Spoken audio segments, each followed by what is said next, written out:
Hello friends, 3 சக்கரவள்ளி கிழங்கு விதைக்கிழங்குல இருந்து 15 செடிகளை நாம் உருவாக்க முடியும். அதுக்கு ஒரு 20-25 நாள் வெயிட் பண்ணணும். ஃபஸ்ட்டு ஒரு 4 நாள்லேயே அந்த கிழங்கு வேர் விட ஆரம்பிச்சிரும். அப்புறம் பாருங்கள், இதோடைய வீடியோ முன்னாடியே உங்களுக்கு போட்டிருக்கேன் பாருங்கள். இப்போ ஒரு கிழங்குக்கு 5 செடி போல் அதில் வளர்ந்தது. அது எல்லாமே தாய் செடியிலேருந்து பிரித்து தண்ணியில் போட்டேன்.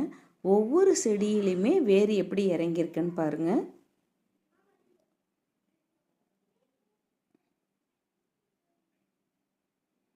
நம்ம இந்த செடியை அப்படியே மண்ணில் ஊனணுன்னா நல்ல கிழங்கு நம்ம எடுக்கலாம்.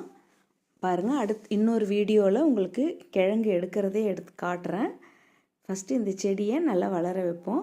தண்ணியில் போட்டு நல்லா வேர் இறங்கிருச்சு. ஒவ்வொரு செடியிலுமே நல்லா வேர் இறங்கியிருக்கு பாருங்கள்.